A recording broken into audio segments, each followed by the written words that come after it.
Your valley is so huge you don't turn me on anymore. Raise a kid yourself while looking at my pregnant belly. James made a shocking remark, given an unreasonable reason for divorce. I felt as if I was left abandoned on the streets. However, a miracle then happened to me. Fine, here are the divorce papers. I had a good reason to accept the divorce. 3 months later, I got frantic calls from him. My name is Catherine, just an ordinary office worker. My life in the past has never been extraordinary, and I have been leading a rather ordinary life. Now it feels like my life is at a peak. Catherine, will you support me? I got married to James, who was my boss. He worked in sales at a major general trading company. We began dating when I was 27. At first, I just thought of him as a reliable senior at work and didn't pay him any special attention. But when I attended a drinking party with him, I quickly realized he was a dependable man. He's considerate and has a lot of respect from others. He's very passionate about his work. And I was honestly amazed every day by his sales technique. Although I could be considerate, I was very bad at expressing my opinions to others. It took me several years for me to be able to speak my mind. James passionately coached me, and I naturally got attracted to his enthusiasm. And perhaps he noticed my feelings for him because he started to approach me more frequently. Right after he was promoted to section chief, we began a relationship. A year into our relationship, he proposed to me. Today, we've finally made it to the finish line. Honestly, I felt elated, as if I was ascending to heaven. In my life, this was probably the first time I felt so overjoyed. Having had no romantic experiences, let alone serious relationships with men, I thought falling in love with James was pure destiny. That is, until things took a turn for the worst. A year after marrying James, I was carrying a new life inside me. I left the hospital excited, wondering how James would react. But when I told him about the pregnancy, his response was devastatingly unexpected. "You're pregnant?" He showed utter inconvenience, perfectly mirroring his words. "Then didn't you marry me to support my life? Weren't you on birth control pills?" I was shocked. As we were building our life after marriage, I had always wanted children. I thought James would be just as happy, but the reality was the exact opposite. James never wanted kids. He saw me as a housemate. I realized this during our discussion about my pregnancy and birth control. "You never mentioned anything about birth control." His words were too cruel. I couldn't help but become emotional and snapped back. At that moment, a heavy sigh escaped from James's lips. "You just don't get it. You are trash. You used to work for me, and you can't even assume that doing what's not being taught is the basics of being undue. Is your brain too hollow to understand that?" Saying this, he tapped my head with his index finger. The force and emphasis of his words made me feel his frustration and disgust. I was supposed to be happy about this news. Why did he even marry me? As I thought this, he revealed another shocking truth. "I thought you could at least handle the household chores. When I married you, I might consider getting a divorce." His words, which felt almost like a threat, deepened my heart. Overwhelmed by sadness and unable to speak, James, with a smirk, added, "Before I married you, I was actually thinking of hiring a mate. I really hate doing household chores, but you like me, didn't you? You never went against my opinions, and I heard you were good at household tasks. I thought it would be a win-win situation for both of us. It seems like you fooled me." His unbelievable words made me sadder than angry. Fearful of showing my tears, I bit my lip, trying to distract myself with the pain. "I never wanted a child with you. Who asked for you to get pregnant? You should have taken birth control as you were told. That's on you." My heart was filled with regret that I married him. Of course, he later demanded that I get an abortion, but I firmly refused that request. Until I could find a way to support myself, I had no choice but to do as he said. I begged him, pressing my head to the ground, pleading for the sake of the child. As a result, I was by his side, but only as a housemate. I was his wife in name only. In exchange for not being involved as a couple, I was allowed to give birth to the child. I provide money, but I won't take care of the kid at all. You on your own. With that, his words sounded as if he was pushing the responsibility of a pet onto me. I had quit my job when I married him because of his request. If I returned to my previous job, I would have to see James every day, After our divorce, I absolutely couldn't stand that. Until I find a new job and secure stable income, I must endure this life. With those thoughts, I felt desire every day. If you take care of the house properly, I'll work outside. Or all you need to do is be sorrow with the household chores. I was aware that he was bad at household chores even when we were dating. I naively thought he was relying on me. Perhaps this was one of the reasons he wanted to marry me. No matter how much emotional abuse I endured from him, I can't escape him, especially now that we have a child. Leaving him, who has an above-average income, would mean plunging into poverty, which is better, to have a child live in poverty or live in a house with no love. When faced with this harsh binary choice, another tragedy befell me. It was the news of my parents' death. After getting married, I could only see my parents about once a year. The only time I was allowed to return home was during the 3 days he was away on a business trip. If you leave the house, what am I supposed to eat? I couldn't just leave him food, say such self-centered things. Hence, those rare trips home were the few pleasures in my life, a reward for my daily hard work. I was planning to report about my child as the only FAL duty I could offer, but even that was taken away from me. A while later, I received an email letter. I didn't recognize the sender, and feeling a bit uneasy, I opened it to find its shocking content. If you read this letter, please contact me anytime. Along with the message was the sender's phone number and a photo. Seeing that picture made me believe the content of the letter was true. I immediately called the number written in the letter. While crying, I explained everything and decided to meet them. You want to see your relatives with your status as a housemate? How can you be so selfish? What about my M during that time? Please, I need to deal with my parents' affair and go through procedures. I haven't even properly informed them about our child. They are asking to see me just this once. I don't have money for your outings. If you go, pay with your own money. I was constantly bombarded with cold, hurtful words. However, they no longer had the power to hurt me. He's nagging again. My heart had become so numb that I could simply ignore his words. But for some reason, James, who was usually so harsh, suddenly brightened up as if he had an idea. Wait a second, I just remembered. I have a business trip. Then you can go home for about 3 days. Just come back before I return. That's unusual. It was unlike James to give me such freedom. The reason for this sudden leniency would become clear later on. Having received James's permission, I returned to my hometown and met the sender of the letter. It was my maternal grandparents on my mother's side. My grandfather was American and my grandmother was Japanese. My mother spent her early years in America, but with an interest in Japanese culture, she came to Japan to study in her college years. That's where she met my father and got married. However, their marriage was not easily accepted. My grandparents strongly wished for her to stay in America and were against the marriage. The two eloped and couldn't even come to Japan until they heard the sad news of the passing of both. To be honest, we had forgiven them a long time ago, but we didn't know how to face them. I really regret being such a stubborn fool. If I had known this would happen, I would have welcomed their marriage. Upon hearing of their death from an acquaintance, the two were filled with sorrow and seemed to regret their actions. They blamed themselves for their passing. While I was lost in these thoughts, it seemed that the same acquaintance told them about me, their grandchild. They were worried about how I was doing, and they had also heard that I was pregnant. It might be hard for you to accept us considering what we did to your parents, but please understand, we are always on your side.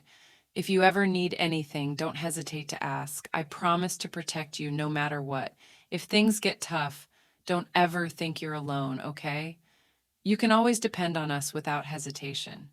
Tears welled up in my eyes instantly as my grandmother Eleanor softly ran my hand. Her warmth was comforting. After struggling long to protect the child in my belly, their warmth revived the numb feeling in my heart. Seeing me sob like this, my grandparents were both surprised and gentle, inquiring with concern about what had happened. When they learned of my current situation, they were furious and entrusted me with something. You don't have to live such a life anymore. We will help you. Please let us. All you need to think about is yourself and the baby. Don't worry about finances. Take care of yourself. Encouraged by their supportive words, I decided to get a divorce. I vowed to exact revenge on my husband. However, before I could act, it was James who made the first move. As soon as I returned to our house, an enraged James confronted me with the letter from my grandparents. What is this letter? What? You went through my desk without permission? It's my house. I can do whatever I want. Even if it's your own house, there's something called privacy. What's with you today? You seem different, talking back to me like that. I truly believe his ability to detect even the slightest change in me is remarkable. However, even if he read the letter, it wasn't a big deal. The letter only mentioned the existence of my grandparents, and there wasn't any particular issue with it. Yet James used that letter as a reason to suggest divorce. I bet she lied about meeting this old geezer and old lady in the letter. You went back to your home to date some guy, didn't you? What? Don't think you can fool me with such an obvious lie.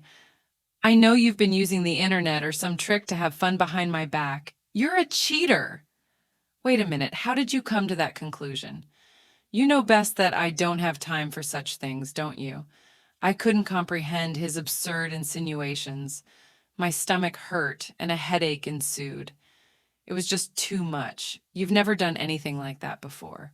Do you think you can deceive me with such an obvious lie? Don't underestimate me. He wasn't listening at all. I felt a sense of discomfort towards James, who was trying to trap me with such an excessively forced excuse.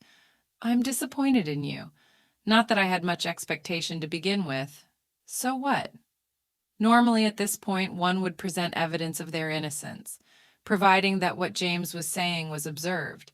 However, I, who was contemplating divorce, thought differently. I deliberately let James continue, wanting him to utter the next words. Let's get a divorce.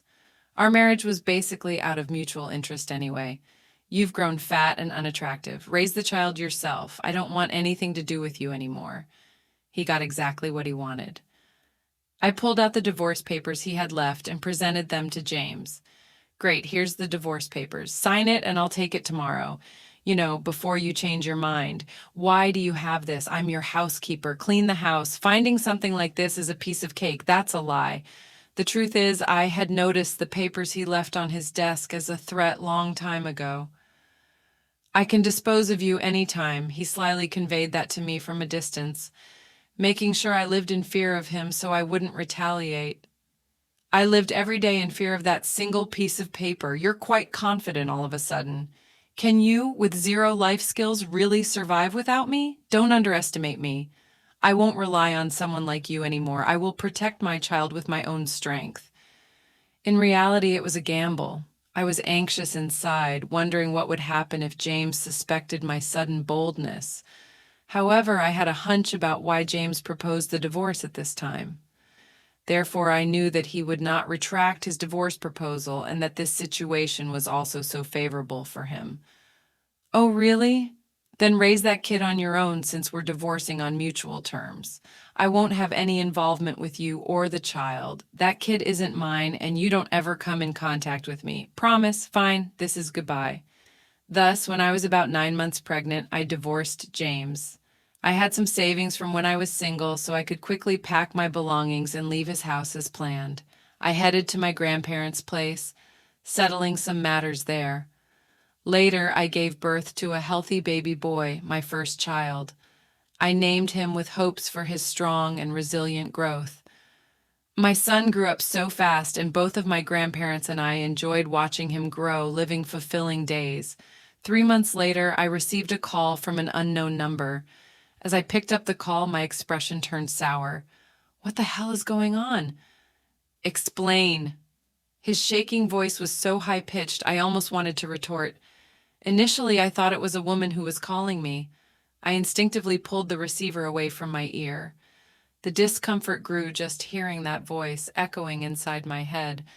I wanted to end the call immediately, yet as I continued to listen, he rattled on. You established the company? I never heard of this.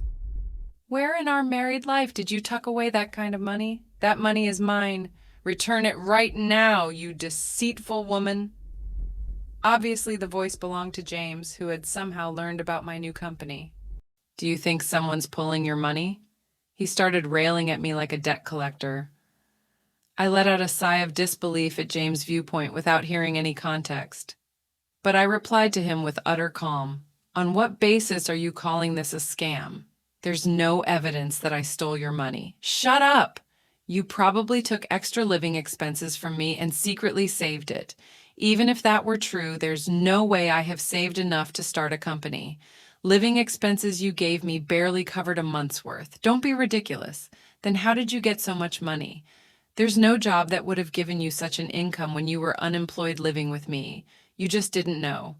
I had assets worth $1.1 million right before our divorce. What? 1.1 million? Shocked by the revelation from me, James's voice rose in surprise, stunned by the unbelievable fact. He choked on his words. What? How did you get that much money? The elderly couple you talked about are my maternal grandparents. They are the CEO and person of a globally renowned computer software company. Before divorcing you, I met them and received a bank book they had been saving for me. They always set money aside for their future granddaughter. What? What? He must have been completely taken aback. It was easy to imagine him being utterly astonished. Right after a divorce, I immediately proceeded with the change of the account's name. My grandparents, who live in a distant country, have limited time when they come to my country. There was a need to hurry for smooth processing. Thankfully, the name changes were completed on the day they arrived in Japan, and I was able to access the money. My mom told me that my grandparents passed away. When I was little, I didn't know that they had it loved. When they found out, I thought they were deceived. They must have thought it was me. They kept quiet, but after my parents died, they reached out, learned about my situation, and decided to support me. They promised to take care of me. Upon learning the truth behind our divorce, James was furious. He started spouting words that made him seem hypocritical, given that he was the one who had rashly decided on the divorce. If I had known that, I wouldn't have divorced you. You have some nerves. You never try to understand my situation. That's because you're terrible at explaining things. Is that why you're constantly fighting with your new wife, trying to shift the blame as always? How do you know that? Probably not expecting that I knew about his personal matters, James seemed lost for words. His frantic reaction was rather amusing. You think I wouldn't notice? It's obvious. We work together. I didn't need to dig for information. The secret came to me. But don't worry, I'm genuinely relieved that you are marrying the CEO's daughter. There's no chance of us remarrying, and I don't have to deal with you anymore. You don't have to be so harsh. We used to love each other. We can still reconcile, can't we? What? What are you talking about? I responded coldly, not even trying to comprehend what he meant. He seemed taken aback by the lack of warmth in my words. James remained silent, struggling to find the right words. Who said I want to get back together with you? I felt relieved after our divorce. I have a child now, and my grandparents have been so kind. I finally found my happiness. Let your wife deal with your nonsense. I don't want anything to do with you. Having regained my emotions, I recalled the painful days with James, and the anger I had suppressed exploded towards him. Hearing my words, James flinched, probably realizing that I had lost all affection for him. However, he started offering different terms. Well, can you give me some money then? She's incredibly high maintenance, and I barely have any spending money left. She's demanding, selfish, can't do housework properly, and she goes out almost every night. You have 1 million, right? Can you spare me? Don't be ridiculous. I don't have a single penny left for you. Stop saying such things for your convenience. What? James, shocked by my statement, let out a surprised exclamation. I used all the money to establish my company and buy a new house. I don't have 1.1 million left. I'm sorry for nothing. I had expected James to find out about my situation somehow, and considering his greedy nature, it was possible that he'd come asking for money. That's why I thought of converting my money into fixed assets.